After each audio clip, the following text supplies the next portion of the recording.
the inside camera recording at the moment. You can give yourself a wee wave up here, and we'll get going to the London Bridge, guys.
Just keep your microphone a little bit closer. I said this is cool.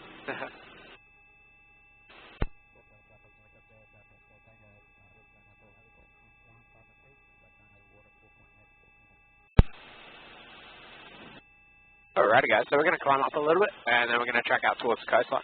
First features that we're going to see are going to be called the 12 Apostles.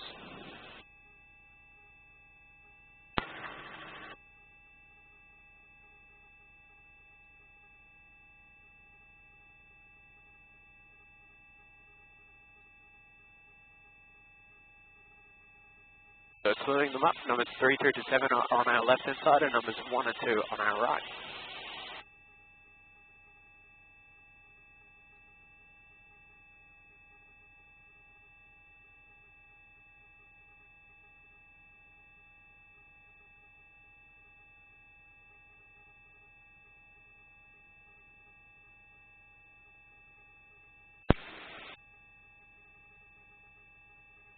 So we have the first or the last apostle just off there with a grassy top.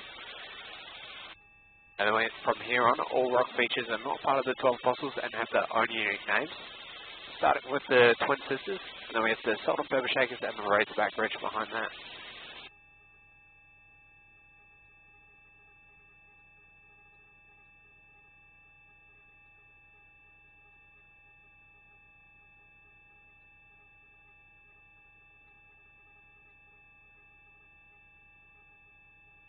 We're now coming up to Muttonbird Island. Now Muttonbird Island gets its name from the muttonbirds, also known as short-tailed shearwater birds, that migrate down from Alaska each year. They travel up to 30,000 kilometres round trip, and up to 12,000 birds will be located on that island down there.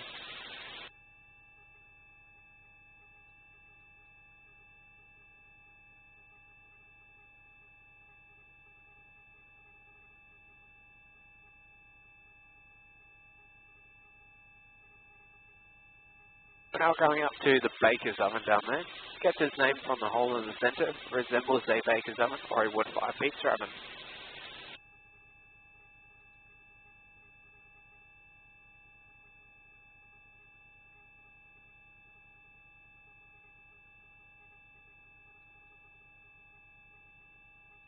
Okay.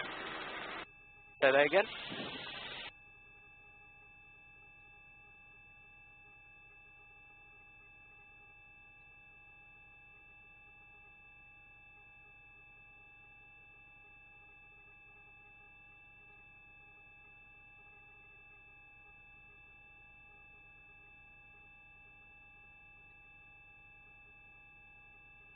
Next rock we're coming up to is called Sentinel Rock. It is the largest rock feature in the Victorian National Park. It stands about 60 metres tall, or equivalent height of a 20-storey building.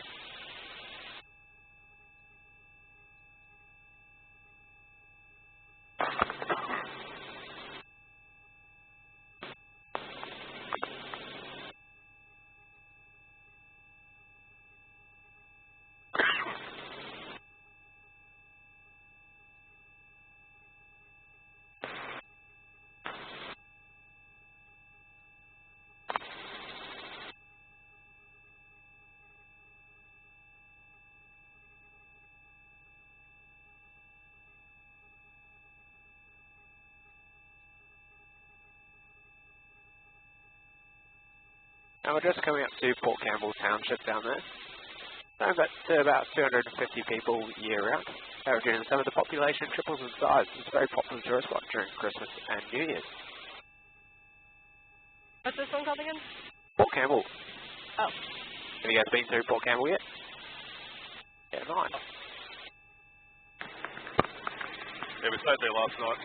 Oh, wicked. Reckon you'll be able to spot where you stayed? Down the top somewhere.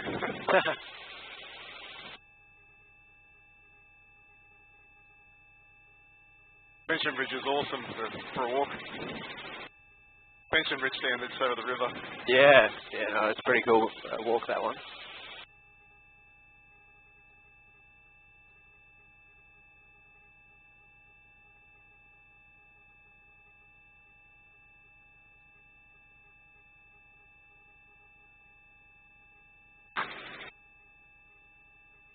Now we're coming up to 2 Mile Bay. It's actually home to the best surf break in Australia. Commonly seen waves over 6 metres in height. May not look like that today with the water being so choppy, but the water does get pretty big.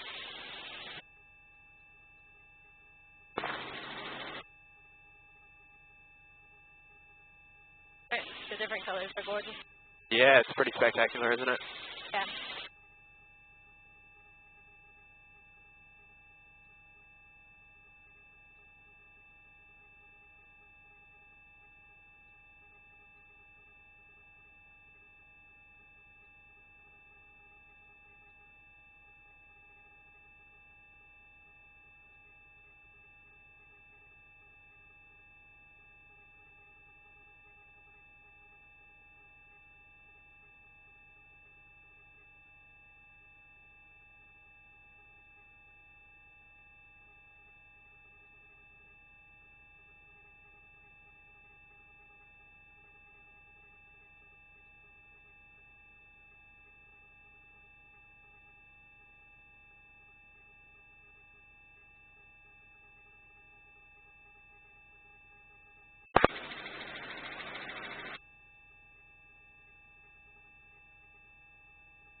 If we come around this point, we'll be able to see the London Bridge.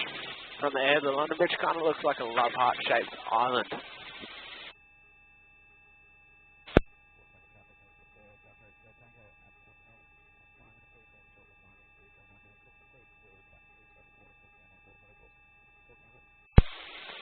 So the London Bridge just off there.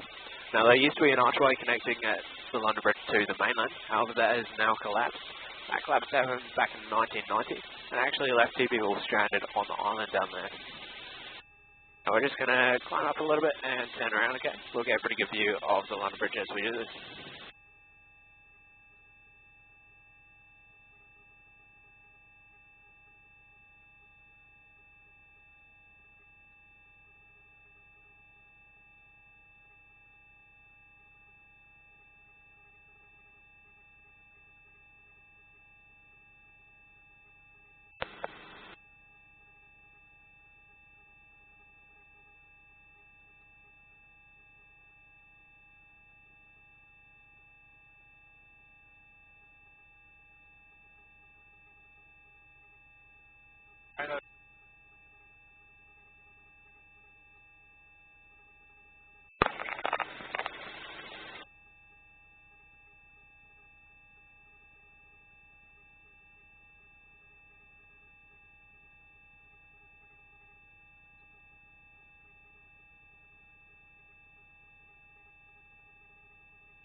Now that stretch of coastline that we're just coming up to is called the Silk Curtain, that sheer rock wall. And then ahead of the Silk Curtain we have 2 Mile Bay as well.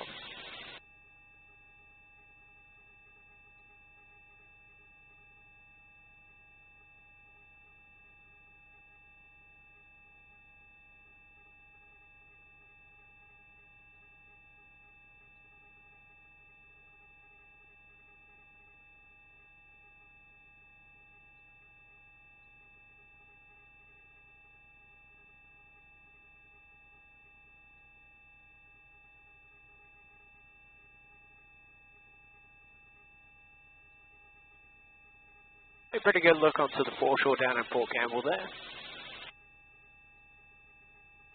Port Campbell was settled back in 1870 by Alexander Port Campbell. It was originally used as a whaling port between here and King Island. Safety immediately.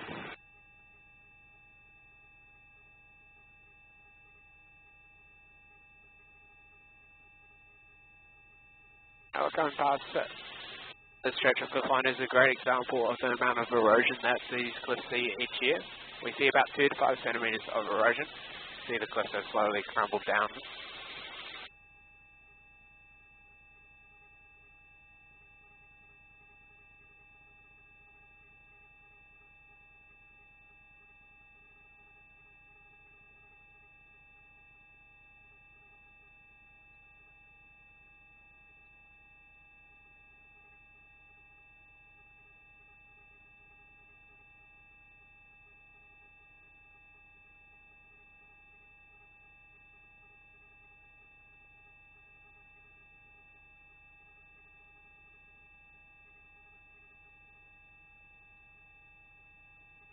Going back past the Sentinel Rock, and then we have the Horseshoe Cove down there as well.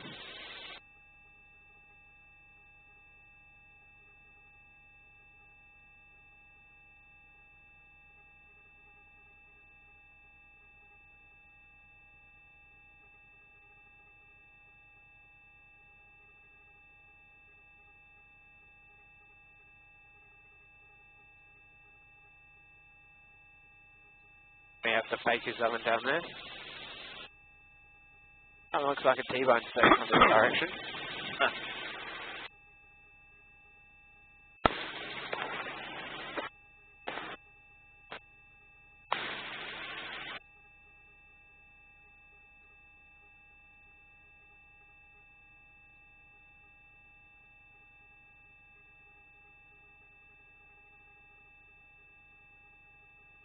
And coming back past Muttonbird Island down there. Now, a ship called the Lockhart ran aground there back in 1878. Out of the 54 people on board, only 2 people managed to survive the shipwreck. The 2 that did managed to swim to Sandy Cove, now known as the Lockhart Gorge, which is just below where that car park is.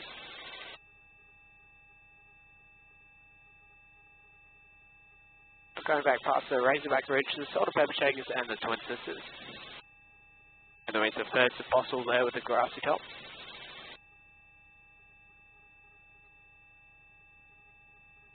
Now, there was never actually 12 fossils, there was only ever 8. They got called the 12 fossils back in the 1960s to generate more tourism to the area. Today we are left with 7 fossils as 1 has fallen down back in 2005. Going back past number 2. They're originally called the Snout and Piglets, slightly less appealing depending who you ask. Then we have numbers 3, 4, 5 and 6 are all clustered together. Number 6 is a small stubby one. You can see the remains of the one that fell down back in 2005 next to number 6. Then we have the last fossil in front of the lookout down there.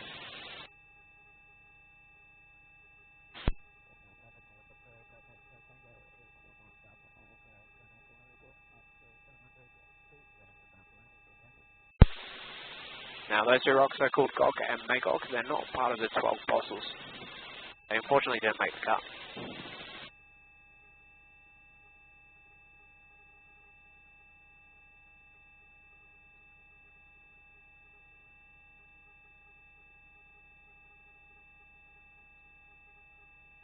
Now we'll get a pretty spectacular view of the 12 fossils all out our left-hand side.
Alrighty guys, thanks for flying with us today.